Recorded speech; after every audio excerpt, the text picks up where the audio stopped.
बिस्मिल्लाहिर्रहमानिर्रहीम। अस्सलाम वालेकुम स्टूडेंट। आज के न्यू लेक्चर में आपको खुशामदीद कहते हैं। स्टूडेंट, आज जिस टॉपिक को हम लोगों ने स्टडी करना है वो है resistivity and it's depend upon the temperature. Student, last time हमने रेजिस्टेंस के फैक्टर को स्टडी किया था। हमने ये बात की थी कि सपोज हमारे पास कोई कंडक्टर है। अब इस कंडक्टर के अंदर हमने कहा था कि जो एटम हैं वो अपनी फिक्स पोजीशन पर क्या कर रहे होते हैं, वाइब्रेट कर रहे होते हैं। और हमने कहा था कि इसके अंदर ये फ्री इलेक्ट्रॉन है, ये फ्री इलेक्ट्रॉन भी क्या कर रहे होते हैं, मूव कर रहे होते हैं। अब स्टूडेंट, जब ये फ्री इलेक्ट्रॉन इसके क्रॉस हम बैटरी को अप्लाई करते हैं तो ये फ्री इलेक्ट्रॉन मूव करते हुए इन एटम के साथ कोलाइड करते हैं। अब जब ये फ्री इलेक्ट्रॉन इन एटम के साथ वाइब्रेट कोलाइड करते हैं इनकी वाइब्रेशन के अगेंस्ट, तो इन फ्री इलेक्ट्रॉन की अपोजिशन होती है। तो हमने यही बात की थी कि फ्री इलेक्ट्रॉन के अगेंस्ट जितने ये एटम अपोजिशन करते हैं या करंट के फ्लो के अगेंस्ट जितनी अपोजिशन होती है उसको हमने रेजिस्टेंस का नाम दिया था। तो स्टूडेंट, आज हमने रेजिस्टिविटी को स्टडी करना है। रेजिस्टिविटी क्या है स्टूडेंट? अगर हम मीटर क्यूब, हमारे पास ये कोई जैसे कोई वायर है या कोई मटेरियल है, अगर हम इसकी मीटर क्यूब के अंदर रेजिस्टेंस ले लें तो इसको हम क्या कहेंगे, रेजिस्टिविटी। तो यानी रेजिस्टिविटी क्या है? The resistance of metre cube of the wire. यानी कोई हमारे पास वायर है, उस वायर की मीटर क्यूब की अगर हम रेजिस्टेंस ले लें तो इसको हम रेजिस्टिविटी बोलते हैं। और स्टूडेंट, इसको हम डिनोट करते हैं, इट इज डिनोटेड बाय रो। ये रेजिस्टिविटी का स्टूडेंट सिंबल आ गया, हम इसको रो से क्या करते हैं स्टूडेंट, डिनोट करते हैं। अब स्टूडेंट, हम एक एग्जांपल कंसीडर करते हैं। हम सपोज करते हैं कि हमारे पास एक कंडक्टर है। अब इस कंडक्टर की जो लेंथ है स्टूडेंट वो हम कंसीडर करते हैं एल है। ये हमारे पास कंडक्टर आ गया और उस कंडक्टर की जो लेंथ है स्टूडेंट वो क्या आ गई, हमारे पास एल आ गई है। अब स्टूडेंट, इस कंडक्टर का की जो रेजिस्टेंस है वो हमने रिप्रेजेंट कर दी कि उस कंडक्टर की जो रेजिस्टेंस है वो आर है। और स्टूडेंट, इस कंडक्टर का जो क्रॉस सेक्शनल एरिया है उसको हमने रिप्रेजेंट कर दिया है ए से। अब स्टूडेंट, इस कंडक्टर की जो रेजिस्टेंस है, इस कंडक्टर की रेजिस्टेंस जो कंडक्टर की जो लेंथ है उसके डायरेक्टली प्रोपोर्शनल है। यानी स्टूडेंट, अगर हम कंडक्टर की लेंथ को इंक्रीज करेंगे तो रेजिस्टेंस इंक्रीज हो जाएगी, कंडक्टर की लेंथ को डिक्रीज करेंगे तो लेंथ डिक्रीज हो जाएगी। अब लेंथ इंक्रीज करने से रेजिस्टेंस क्यों इंक्रीज होगी? स्टूडेंट, जैसे ही हम कंडक्टर की लेंथ को इंक्रीज करेंगे तो इसके अंदर जो एटम्स हैं वो एटम भी इंक्रीज हो जाएंगे। और जब एटम इंक्रीज होंगे, लेटेस्ट एटम, तो जो फ्री इलेक्ट्रॉन हैं उनकी जो कोलिजन है वो भी इंक्रीज हो जाएगी। तो कोलिजन इंक्रीज होने से जो रेजिस्टेंस है वो इंक्रीज हो जाएगी। और दूसरी चीज जो एरिया है, अब स्टूडेंट रेजिस्टेंस का एरिया के साथ इनवर्स रिलेशन है। अब मैं स्टूडेंट इसकी एग्जांपल देता हूं। सपोज कि हमारे पास पहले ये कंडक्टर था, इसका ये एरिया था। अब अगर हम इसके स्टूडेंट एरिया को बढ़ा देते हैं, अब पहले इसका ये एरिया था, इस एरिया में से जो फ्री इलेक्ट्रॉन पास आउट हो रहे थे वो कम थे। अब हमने इसका एरिया बढ़ा दिया। अब जब इसका एरिया इंक्रीज हो गया तो इसमें से फ्री इलेक्ट्रॉन ज्यादा फ्लो कर सकते हैं। अब जब एरिया बढ़ा, फ्री इलेक्ट्रॉन ज्यादा फ्लो कर सकते हैं तो इट मीन इसकी जो रेजिस्टेंस है वो क्या हो जाएगी, कम हो जाएगी। इसको स्टूडेंट आप इक्वेशन 1 का नाम दे दें और इसको स्टूडेंट आप इक्वेशन 2 का नाम दे दें। तो स्टूडेंट, हम इन 2 इक्वेशन को कंपेयर कर लेते हैं। Compare equation 1 and equation 2। अब स्टूडेंट, जब हम इनको कंपेयर करेंगे तो R डायरेक्टली प्रोपोर्शनल आ जाएगा L ओवर A के। अब स्टूडेंट, हम क्या करते हैं, इस प्रोपोर्शनल को हटाते हैं। आप जानते हैं कि जैसे हम प्रोपोर्शनल को हटाएंगे तो हमारे पास क्या आ जाएगा, कांस्टेंट आ जाएगा। स्टूडेंट, यहाँ पे आ जाएगा R is equal to rho L over A। Student, ये जो रो है ये क्या चीज आ गया हमारे पास, प्रोपोर्शनैलिटी कांस्टेंट आ गया।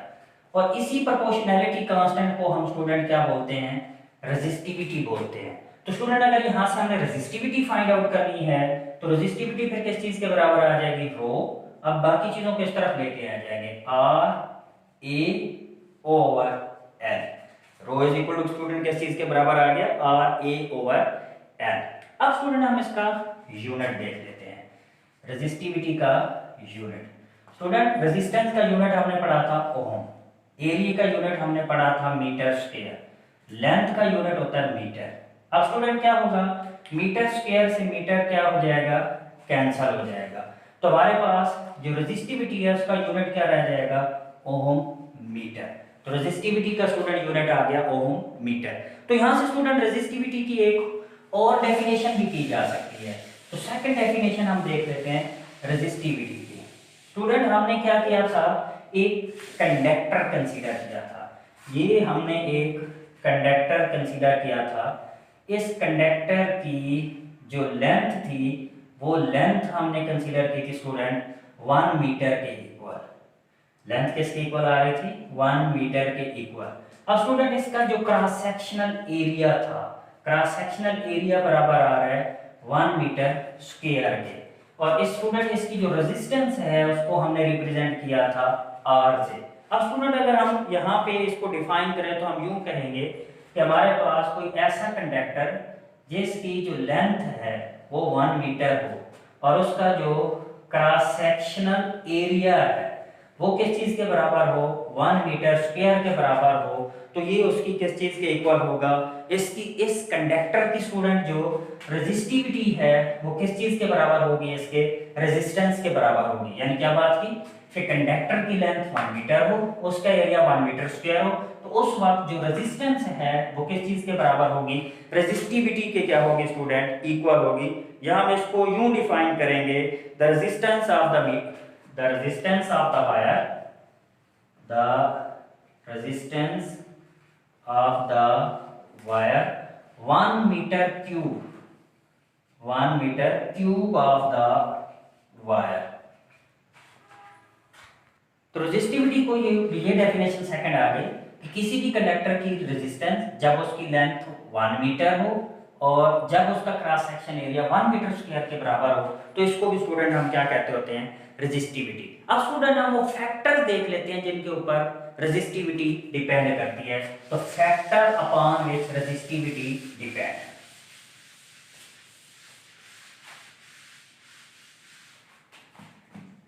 फैक्टर स्टडी कर लेते हैं, फैक्टर अपॉन विच स्टूडेंट हम फैक्टर देखते हैं जिनके ऊपर रेजिस्टिविटी डिपेंड करती है। तो स्टूडेंट 2 फैक्टर के ऊपर रेजिस्टिविटी डिपेंड करती है।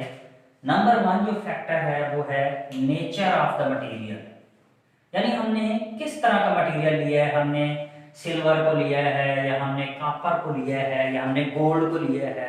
तो नेचर के ऊपर रेजिस्टिविटी जो है वो डिपेंड करती है।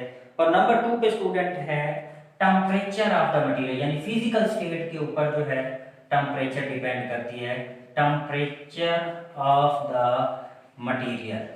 अब स्टूडेंट जो रेजिस्टिविटी है वो डायमेंशन पे डिपेंड नहीं करती।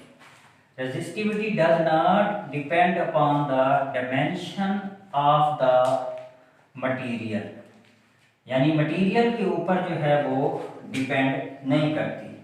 अब क्यों नहीं डिपेंड करती, डज नॉट डिपेंड, और जो रेजिस्टेंस है वो डिपेंड करती है। अब रेजिस्टिविटी क्यों नहीं डिपेंड करती, स्टूडेंट हमने फार्मूला पढ़ा है रेजिस्टेंस का, R is equal to rho L over A।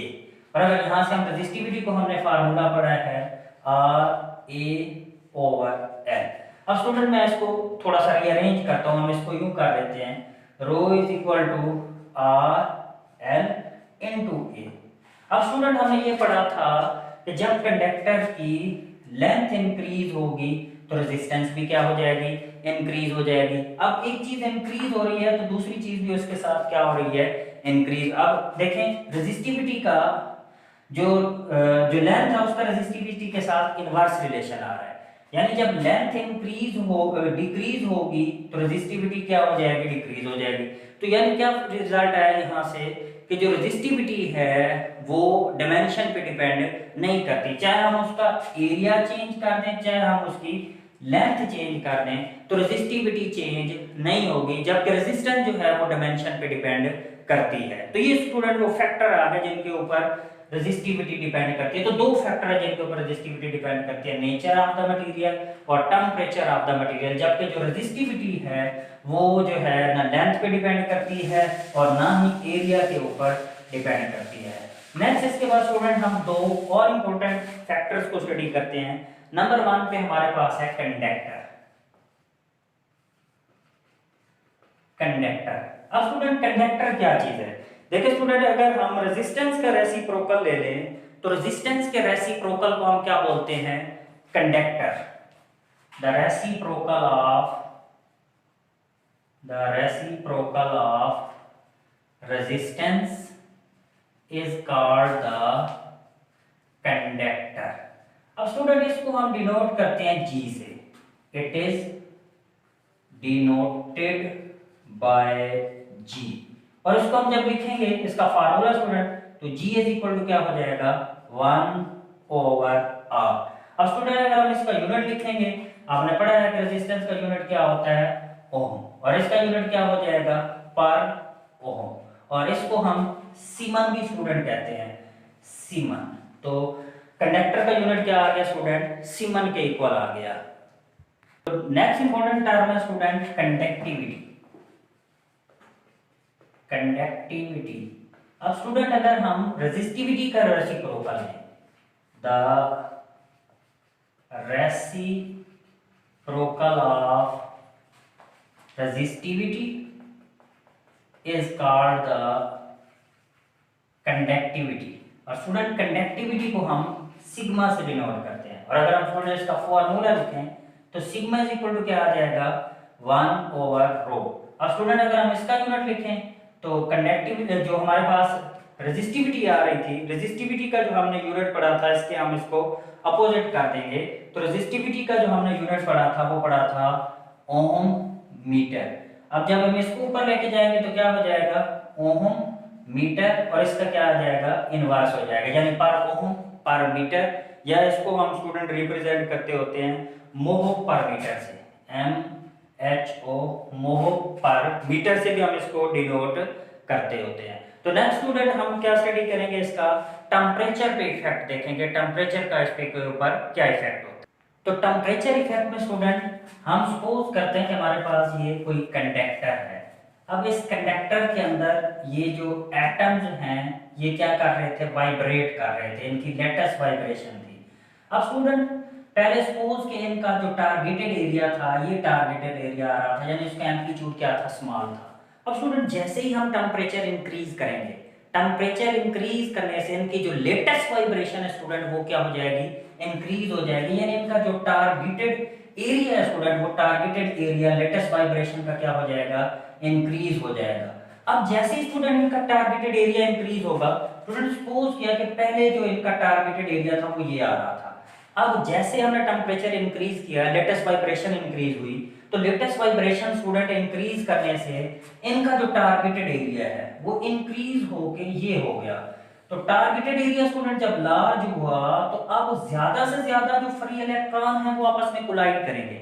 जब फ्री इलेक्ट्रॉन स्टूडेंट ज्यादा से ज्यादा कोलाइड करेंगे, इट मीन उनकी जो रेजिस्टेंस है वो भी इंक्रीज हो जाएगी और जो रेजिस्टिविटी है वो भी इंक्रीज हो जाएगी। तो टेम्परेचर इंक्रीज करने से स्टूडेंट मटेरियल की जो रेजिस्टेंस है वो भी इंक्रीज हो जाती है और जो रेजिस्टिविटी है वो भी इंक्रीज हो जाती है। और सिंपल उसकी रीजन ये है कि टेम्परेचर इंक्रीज करने से उनका जो टारगेटेड एरिया है वो इंक्रीज हो जाता है, एटम की लेटेस्ट वाइब्रेशन इंक्रीज हो जाती है, जिसकी वजह से इनकी रेजिस्टेंस और रेजिस्टिविटी क्या हो जाएगी? इंक्रीज हो जाएगी। स्टूडेंट एक्सपेरिमेंटली अगर आप देखें तो जैसे ही हम टेम्परेचर राइज करेंगे तो जो मटेरियल है उसकी रेजिस्टेंस इंक्रीज हो जाएगी। अब स्टूडेंट अगर 1 डिग्री टेम्परेचर राइज करने से रेजिस्टिविटी जो है वो फ्रैक्शनल चेंज उसके अंदर आ जाए तो उसको हम क्या बोलेंगे? टेम्परेचर कोफिशिएंट ऑफ रेजिस्टेंस कहेंगे। यानी क्या बात की? द फ्रैक्शनल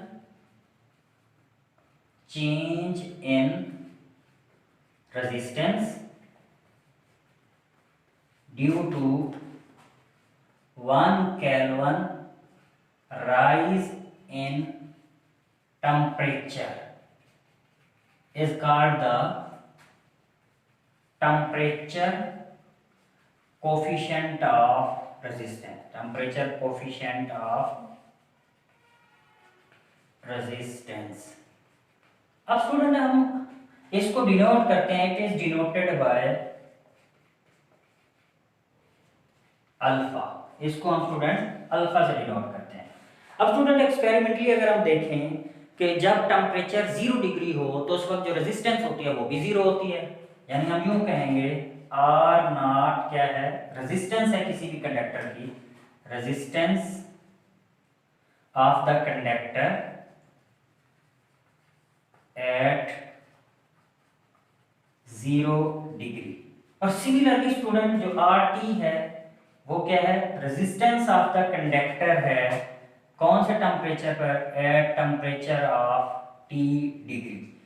अब आर नॉट 0 डिग्री पे रेजिस्टेंस है और आर टी क्या है, रेजिस्टेंस ऑफ कंडक्टर है एट टी डिग्री के ऊपर इसकी रेजिस्टेंस के क्या आ रहा है स्टूडेंट, ये इक्वल आ रहा है। अब स्टूडेंट अगर आप गौर से देखें कि जो आर टी और आर नॉट है, आर टी और आर नॉट, ये जो रेजिस्टेंस है ये दो चीजों पे डायरेक्टली प्रोपोर्शनल आती है। एक तो स्टूडेंट ये डायरेक्टली प्रोपोर्शनल आती है आर नॉट के, यानी आर टी क्या है, टेम्परेचर रेजिस्टेंस है जब टेम्परेचर टी डिग्री है, और आर नॉट क्या है, रेजिस्टेंस है जब टेम्परेचर 0 डिग्री है। तो ये डायरेक्टली प्रोपोर्शनल है एक तो आर नॉट के, यानी जब हम टेम्परेचर ज्यादा राइज करेंगे तो रेजिस्टेंस भी ज्यादा राइज होगी, जब टेम्परेचर कम राइज होगा तो रेजिस्टेंस भी कम राइज होगा। तो यानी ये जो शुरू में जो रेजिस्टेंस इंक्रीज होती है वो इनिशियल रेजिस्टेंस पे क्या करती है, डिपेंड करती है। और दूसरा जो आर टी आर नॉट है ये डायरेक्टली प्रोपोर्शनल है किसके स्टूडेंट, टी के क्या है, टेम्परेचर के स्टूडेंट डायरेक्टली प्रोपोर्शनल है। अब स्टूडेंट इसको आप इक्वेशन 1 कह दें, इसको आप इक्वेशन 2 कह दें। अब हमने क्या करना है स्टूडेंट, इन दोनों इक्वेशन को कंपेयर कर लेते हैं। जब हम इन दोनों इक्वेशनों को कंपेयर करेंगे स्टूडेंट तो हमारे पास ये कुछ इस तरह से बन जाएगा आर टी आर नॉट, और ये क्या आ जाएगा, डायरेक्टली प्रोपोर्शनल आ जाएगा आर नॉट इनटू टी। अब स्टूडेंट आप जानते हैं जब हम प्रोपोर्शनल को हटाते हैं तो हम कांस्टेंट लगाते होते हैं, तो यहाँ पे आ जाएगा R T R naught is equal to constant, और ये बराबर आ जाएगा आर नॉट टी के। अब स्टूडेंट हम कांस्टेंट को अगर यहाँ से फाइंड आउट करें तो ये कांस्टेंट किस चीज के इक्वल आ जाएगा, तो कांस्टेंट स्टूडेंट आ जाएगा, कांस्टेंट इज इक्वल टू, ये रिलेशन हमारे पास स्टूडेंट आ जाएगा आर टी आर नॉट और R T minus R naught, R T minus R naught, तो R T minus R naught, और ओवर में हमारे पास क्या आ जाएगा आर नॉट टी के स्टूडेंट ये क्या आ जाएगा, इक्वल आ जाएगा। तो यहाँ पे भी student R T minus R naught के इक्वल आ रहा था। अब स्टूडेंट ये जो कांस्टेंट है ये अल्फा के इक्वल होता है, तो अल्फा इज इक्वल हमारे पास आ जाएगा R T minus R naught over R naught T के, ये स्टूडेंट क्या आ रहा था, इक्वल आ रहा था। तो स्टूडेंट ये अल्फा क्या आ गया, टेम्परेचर कोफिशिएंट आ गया। अब स्टूडेंट अगर हम इसका यूनिट देखें, देखिए ये हमारे पास आ रहा है रेजिस्टेंस, तो रेजिस्टेंस का यूनिट हमारे पास क्या आ जाएगा, हमारे पास रेजिस्टेंस का जो यूनिट है वो ओम आ जाएगा, और फिर यहाँ पे इस रेजिस्टेंस का यूनिट भी ओम आएगा, और ये रेजिस्टेंस ओम और टेम्परेचर का जो यूनिट है वो क्या आ जाएगा, केल्विन आ जाएगा। अब स्टूडेंट ओम से ओम कैंसिल हो जाएगा, और जब हम इस केल्विन को ऊपर लेके जाएंगे तो पर केल्विन, तो जो टेम्परेचर कोफिशिएंट है स्टूडेंट उसका जो यूनिट आ रहा है वो पर केल्विन आ रहा है, यानी 1 डिग्री राइज करने से फ्रैक्शनल चेंज इन रेजिस्टेंस जो होगी उसको हम क्या बोलेंगे, टेम्परेचर कोफिशिएंट ऑफ रेजिस्टेंस कहेंगे। तो स्टूडेंट अब हमने फाइंड आउट करना है temperature coefficient of resistivity. Student हमने रेजिस्टेंस का फार्मूला पढ़ा है R is equal to rho L over A, और रेजिस्टिविटी का हमने फार्मूला पढ़ा है rho is equal to R A over L। अब स्टूडेंट अगर हम इसको रो नॉट लेते हैं तो ये हो जाएगा R नॉट A ओवर किसके इक्वल आ रहा था, L के इक्वल ओवर L।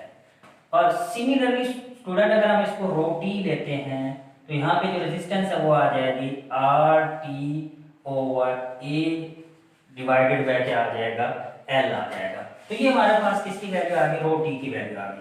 स्टूडेंट इसको इक्वेशन 1 कह दें, इसको आप इक्वेशन 2 कह दें। अब ये वैल्यू आप इस फार्मूले में आपने पुट कर देनी है, यानी हमने क्या करना है, आर टी को अगर हम यहाँ से फाइंड आउट करते हैं तो आर टी हमारे पास किस चीज के बराबर आ जाएगा, रो टी एल ओवर ए और अगर हम आर नॉट की वैल्यू फाइंड आउट करते हैं स्टूडेंट, तो आर नॉट की वैल्यू हमारे पास आ जाएगी रो नॉट एल ओवर ए। तो आर टी की वैल्यू और आर नॉट की वैल्यू आपने इस रिलेशन में क्या कर देनी है, पुट कर देनी है। तो पुट करते हैं स्टूडेंट हम यहाँ पे आर टी की वैल्यू। तो आर टी की वैल्यू स्टूडेंट हमारे पास किस चीज के बराबर आ रही है, आर टी की वैल्यू हमारे पास आ रही है रो टी एल ओवर ए, और दरमियान में माइनस आ रहा है तो ये माइनस आ गया। रो नॉट की वैल्यू को पुट करें, रो नॉट एल ओवर ए, और डिवाइडेड में हमारे पास क्या आ रहा था, रो नॉट, तो रो नॉट की वैल्यू आ जाएगी रो नॉट एल ओवर ए, और साथ इसके क्या आ रहा था, टी आ रहा था। अब स्टूडेंट जो चीज कैंसिल होती है आपने क्या करना है स्टूडेंट, उसको कैंसिल आउट कर देना है। अब स्टूडेंट अगर गौर से देखें तो एल ओवर ए, एल ओवर ए, एल ओवर ए क्या हो जाएगा, कैंसिल आउट हो जाएगा। उसके बाद हमारे पास रिलेशन में क्या रह जाएगा, हमारे पास स्टूडेंट रिलेशन में रह जाएगा अल्फा, ये अल्फा की इक्वल आ रहा था, तो ये हमारे पास रह जाएगा rho T minus rho not, और नीचे डिवाइडेड में क्या रह जाएगा, रो नॉट टी।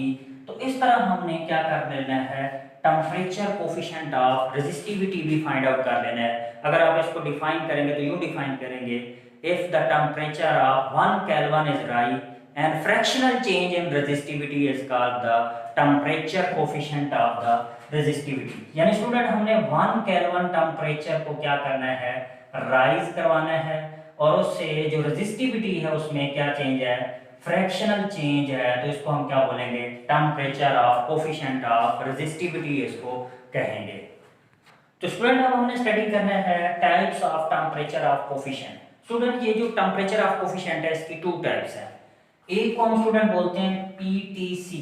पीटीसी क्या है student, positive temperature of coefficient, positive temperature of coefficient. और स्टूडेंट दूसरा होता है एनटीसी। एनटीसी से स्टूडेंट क्या हो रहा है, नेगेटिव टेम्परेचर ऑफ कोफिशिएंट। अब स्टूडेंट वन बाय वन इनको एक्सप्लेन करते हैं। फर्स्ट ऑफ ऑल हम एक्सप्लेन करते हैं पॉजिटिव टेम्परेचर ऑफ कोफिशिएंट को। स्टूडेंट ऐसे मटेरियल जब टेम्परेचर इंक्रीज किया जाए, टेम्परेचर को राइज करवाया जाए, इंक्रीज किया जाए, और उन मटेरियल की जो रेजिस्टेंस है वो रेजिस्टेंस भी स्टूडेंट क्या हो जाए, इंक्रीज हो जाए, तो ऐसे मटेरियल का जो temperature of coefficient of resistivity है वो क्या कहलाएगा, वो कहलाएगा पीटीसी। यानी क्या कहा, ऐसे मटेरियल के जब हम टेम्परेचर को राइज करवाएं और उनकी जो रेजिस्टेंस है वो भी इंक्रीज हो जाए, उनकी रेजिस्टिविटी भी इंक्रीज हो जाए, तो ऐसे मटेरियल को हम बोलेंगे PTC, positive temperature of coefficient. फिर उसके बाद सेकंड टाइप थी एनटीसी। अब एनटीसी क्या है स्टूडेंट, ऐसे मटेरियल के जिनका टेम्परेचर अगर हम इंक्रीज करें और टेम्परेचर इंक्रीज करने से उनकी जो रेजिस्टेंस है वो रेजिस्टेंस क्या हो जाए, डिक्रीज हो जाए, तो ऐसे मटेरियल को हम क्या बोलते हैं, एनटीसी। अब स्टूडेंट अगर पीटीसी की अगर बात करें तो इसके अंदर जितने भी कंडक्टर्स हैं, जैसे हमारे पास सिल्वर है, कॉपर है, हमारे पास गोल्ड है, ये सारे किसके अंदर आएंगे, पीटीसी के अंदर। और एनटीसी के अंदर स्टूडेंट कौन से मटेरियल आएंगे, हमारे पास सेमीकंडक्टर जो है। पीरियोडिक टेबल की अगर आप 4th ग्रुप को देखें तो जो सेमीकंडक्टर आ रहे हैं, जर्मेनियम, सिलिकॉन वगैरह, ये ऐसे मटेरियल हैं कि टेम्परेचर इंक्रीज करने से इनकी जो रेजिस्टेंस है स्टूडेंट वो क्या हो जाती है, डिक्रीज हो जाती है। तो स्टूडेंट हम टेम्परेचर कोफिशिएंट अल्फा को स्टडी कर रहे थे। तो अल्फा देखें, अगर हमारे पास दो मटेरियल है, सपोज हमारे पास आयरन है और हमारे पास प्लाटिनियम है। अब स्टूडेंट इन दोनों की जो रेजिस्टिविटी है वो रेजिस्टिविटी क्या है, दोनों मटेरियल की सेम है। अब अगर हमने स्टूडेंट इन दो मटेरियल के दरमियान डिफरेंस करना हो तो टेम्परेचर कोफिशिएंट जिसको हमने अल्फा से डिनोट किया है, टेम्परेचर कोफिशिएंट इन दोनों मटेरियल का क्या होगा, डिफरेंट होगा। तो इस टेम्परेचर कोफिशिएंट अल्फा से इन दो मटेरियल का डिफरेंस किया जा सकता है, जबकि दोनों मटेरियल की रेजिस्टिविटी सेम है। तो स्टूडेंट हमारी टेक्स्ट बुक के अंदर डिफरेंट मटेरियल की रेजिस्टिविटी और इनके टेम्परेचर कोफिशिएंट गिवन है, तो आपने उस टेबल को भी लर्न कर लेना है एग्जाम के पॉइंट ऑफ व्यू से। नेक्स्ट स्टूडेंट अगर हम इसकी ग्राफिकल एक्सप्लेन करें, देखिए स्टूडेंट यहाँ पे मैंने एक्स ग्राफ, आप जानते हैं दो चीजों के दरमियान ड्रा किया जाता है। एक्स एक्सिस के ऊपर मैंने टेम्परेचर को लिया है और वाई एक्सिस के ऊपर हमने रेजिस्टिविटी को लिया है। अब स्टूडेंट जब टेम्परेचर 0 डिग्री है तो 0 डिग्री टेम्परेचर पे भी मटेरियल की जो रेजिस्टिविटी है वो 0 नहीं होती। अब जैसे जैसे स्टूडेंट टेम्परेचर बढ़ता जाएगा मटेरियल की रेजिस्टिविटी बढ़ती जाएगी। शुरू में स्टूडेंट ये इसका जो ग्राफ है वो स्ट्रेट आएगा। अब जब टेम्परेचर बढ़ेगा तो रेजिस्टिविटी भी बढ़ेगी। उसके बाद स्टूडेंट मजीद अगर टेम्परेचर बढ़ेगा तो जो रेजिस्टिविटी है वो शूट कर जाएगी। यानी क्या होगा, टेम्परेचर बढ़ाने से मटेरियल की जो रेजिस्टिविटी है वो बहुत लार्जली इंक्रीज हो जाती है। तो इस वजह से जो ग्राफ आ रहा है पहले तो स्ट्रेट आ रहा था, फिर क्या हो गया, अपवर्ड बेंड हो गया। स्टूडेंट डेरिवेशन से भरपूर इस टॉपिक को आपने स्टडी किया। अगर आपके माइंड में कोई क्वेश्चन आ रहा है तो कमेंट बॉक्स में आप कमेंट कर सकते हैं। अगर आपको हमारी वीडियोस अच्छी लग रही हो तो आप हमारे चैनल को सब्सक्राइब कर दें। अल्लाह हाफ़िज़।